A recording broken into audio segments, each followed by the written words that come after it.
10 ವರ್ಷದಲ್ಲಿ ನಡೆದ 83 ಯುದ್ಧಗಳ ಪೈಕಿ ಪ್ರತಿಯೊಂದು ಯುದ್ಧದ ಬಗ್ಗೆಯೂ ನಾನು ಚರ್ಚೆ ಮಾಡಬಲ್ಲೆ.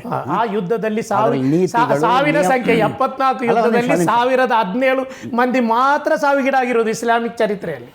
1017 ಅದು ಸರಿ ಅಂತ ಹೇಳುವುದಲ್ಲ, ಅದರಲ್ಲೂ 400ರಷ್ಟು ಮುಸ್ಲಿಂ ಸಮುದಾಯದವರೇ. ಅದರಲ್ಲಿ ಅನುಸರಿಸಿದ ನೀತಿಗಳು, ನಿಯಮಗಳು, ಮಾನವೀಯತೆಗಳು ಎಲ್ಲದರ ಬಗ್ಗೆ ಮಾತಾಡಬಹುದು. ಅದನ್ನು ಹೇಳಿಕೊಡ್ಬೇಕು. ಹ್ಞೂ ರೀ ಹೇಳಿಕೊಡ್ಬೇಕು ನೀವು ಅಂತ, ನಿಮ್ಮಂಥವ್ರು ಅದೇ ಹೇಳಿಕೊಡ್ಬೇಕು. ಮುಂದಿನ ಪ್ರಶ್ನೆ. ನನ್ನ ಹೆಸರು ಸೈಯದ್ ಇರ್ಫಾನ್. ನಾವು ಚಿಕ್ಕ ವಯಸ್ಸಲ್ಲಿ ಮದ್ರಸಲ್ಲಿ ಓದಿದ್ದೀವಿ. ಆದರೆ ಯಾವಾಗಲೂ ನಮಗೆ ಗೊತ್ತಿರೋ ಥರ ಯಾರು ಹೇಳಿಲ್ಲ ನೀವು ಹಿಂದೂ ಬೇರೆ ಮುಸ್ಲಿಂ ಬೇರೆ ಅಂತ. ಎಲ್ಲರೂ ಒಟ್ಟಾಗಿ ಇರಿ ಏನೋ ಒಂದು ಹೇಳ್ತಾರೆ, ನಾವು ಅದ್ರ ಪಾಲನೆ ಮಾಡ್ತೀವಿ.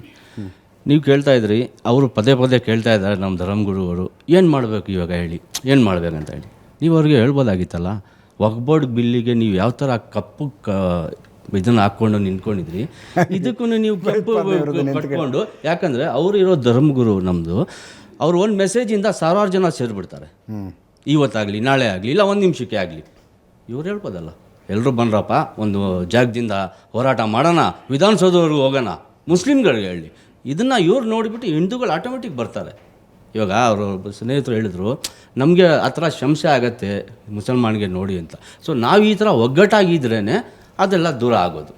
ಒಂದು ಇವಾಗ ನೋವು ಆಗಿದೆ ನೋಡಿ, ಅಲ್ಲಿ ಸತ್ತಿರೋರು ಪಾಪ ಅವ್ರ ಮನೆಗಳಿಗೆ ನಾವು ಎಷ್ಟೇ ಇದು ಮಾಡಿದ್ರು ಅದು ಕಮ್ಮಿನೇ.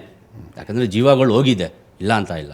ಆ ಥರ ಸಮಾಜನ ನೋಡಬೇಕಂತ ಹೇಳಿದ್ರೆ ಒಂದು ಉದಾಹರಣೆ ನಾನು ಹೇಳೋಕ್ಕೆ ಇಷ್ಟಪಡ್ತೀನಿ. ನಮ್ಮ ಎಲೆಕ್ಟ್ರಾನಿಕ್ ಸಿಟಿ ಹತ್ರ ಒಬ್ಬರು ಇದ್ದಾರೆ, ಅವ್ರ ಹೆಸರು ರಾಜಗೋಪಾಲ್ ರೆಡ್ಡಿ ಅಂತ. ಆ ಮನುಷ್ಯ ಇಷ್ಟೊಂದು ಸಹಾಯವನ್ನು ಮಾಡ್ತಾರೆ ಜನಗಳಿಗೆ. ಅದು ಅವ್ರ ಹತ್ರ ಭೇದ ಭಾವನೇ ಇಲ್ಲ, ಭೇದ ಭಾವ ಅಂತಲೇ ಇಲ್ಲ. ಮುಸಲ್ಮಾನ್ ಆಗಲಿ, ಕ್ರಿಶ್ಚಿಯನ್ ಆಗಲಿ, ಹಿಂದೂ ಆಗಲಿ, ಅವ್ರ ಮನೆ ಬಾಗಿಲು ಯಾವಾಗಲಿದ್ರೂ ಓಪನ್. ಅವ್ರ ಹೆಸರು ರಾಜಗೋಪಾಲ್ ರೆಡ್ಡಿ ಅಂತ, ನೀವು ನೋಡ್ಬೋದು. ಸೊ ನನಗನ್ಸತ್ತೆ ನಮ್ಮ ಗುರುಗಳು ಆ ಥರ ಅವ್ರನ್ನ ನೋಡಿಬಿಟ್ಟು ಅವ್ರಿಗೆ ಫಾಲೋ ಮಾಡಿದ್ರೆ ಇವ್ರಿಗೂ ಸ್ವಲ್ಪ ಅಂದರೆ ನಿಮ್ಗೆ ಅನ್ಸುತ್ತಾ ಮುಸ್ಲಿಂ ಮುಖಂಡರು ಭಯೋತ್ಪಾದನೆ ವಿರುದ್ಧ ಜಾಗೃತಿಯನ್ನು ಮೂಡಿಸೋದಕ್ಕೆ ಏನೇನು ಬೇಕೋ ಎಲ್ಲ ಮಾಡಿದ್ದಾರೆ ಅಂತ ಅನ್ಸುತ್ತಾ, ಅಥವಾ ಇನ್ನೂ ಮಾಡೋದಿದೆ ಅಂತ ಅನ್ಸುತ್ತೆ? ತುಂಬ ಮಾಡೋದಿದೆ, ಆದರೆ ಮಾಡ್ತಾ ಇಲ್ಲ. ಅದು ಯಾವ ಶಕ್ತಿ ಅವ್ರಿಗೆ ತಡೀತಾ ಇದೆ ನಮ್ಗೆ ಅದು ಗೊತ್ತಿಲ್ಲ.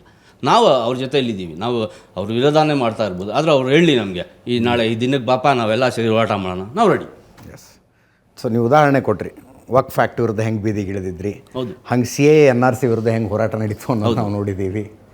ಭಯೋತ್ಪಾದನೆ ವಿರುದ್ಧನೂ ಅಂಥದ್ದೊಂದು ಹೋರಾಟ ಬೇಕಾಗಿದೆ. ಅದರಲ್ಲಿ ಏನಿದೆ ರಾಷ್ಟ್ರ ಮಟ್ಟದಲ್ಲಿ ದೊಡ್ಡ ಮಟ್ಟದಲ್ಲಿ. ಅಜಿತ್, ಭಯೋತ್ಪಾದನೆ ಮತ್ತು ಉಗ್ರವಾದದ ಬಗ್ಗೆ ಬಂದಂತಹ 90% ವರದಿಗಳು ಅದೇ ರೀತಿಯಲ್ಲಿ ಏನು ಪ್ರಚಾರಗಳು ಅದು ಅಪಪ್ರಚಾರಗಳಾಗಿತ್ತು. ಮೊನ್ನೆನೂ ಚರ್ಚೆ ನಡೆಯಿತು. ನಾವೊಂದು ಆಂದೋಲನಕ್ಕೆ ಇಳಿಬೇಕು ಅಂತ ಹೇಗೆ ನಮ್ಮ ಹೇಳಿದರು, ಅದೇ ರೀತಿಯಲ್ಲಿ ನಮ್ಮಲ್ಲೂ ಒಂದು ಆಂದೋಲನಕ್ಕೆ. ಆವಾಗ ಈಗ ನೋಡಿ, ದೆಹಲಿಯಲ್ಲೇ ಪ್ರಥಮವಾಗಿ ಅರೆಸ್ಟ್ ಮಾಡಲ್ಪಟ್ಟ ಅವರನ್ನೇ ಬಿಡುಗಡೆ ಮಾಡಲಾಯಿತು.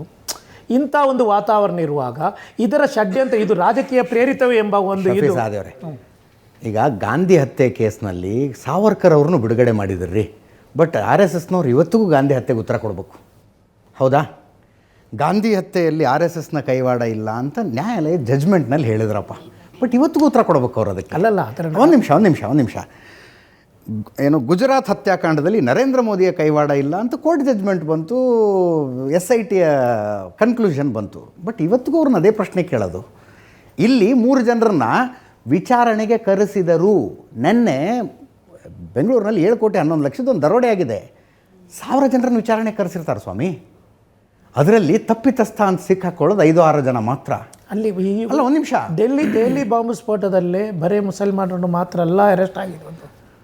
ಅದು ಆಗಿರುವಾಗ ನಾವು ಹೇಳ್ತಾ ಇರೋದು, ಈ ಉಗ್ರವಾದ ಭಯೋತ್ಪಾದನೆ ಎಂಬುದು ಒಂದು ಧರ್ಮ ಅಲ್ಲ, ಅದು ಅವ್ರದ್ದೇ ಒಂದು ಮಾನಸಿಕತೆ. ನೀವು ಈ ವಿತಂಡವಾದದಲ್ಲೇ ಬದುಕ್ತೀರಿ ಅನ್ನೋ ಅಲ್ಲ, ಅದರ ವಿರುದ್ಧ ಪ್ರತಿಭಟನೆ ಅಜಿತ್, ನಾವು ಎಲ್ಲ ಇದರ ವಿರುದ್ಧ ಎಲ್ಲ ಒಟ್ಟಾಗಿ ನಾವು ಪ್ರತಿಭಟನೆ ಮಾಡೋಣ. ನಿಮಿಷ.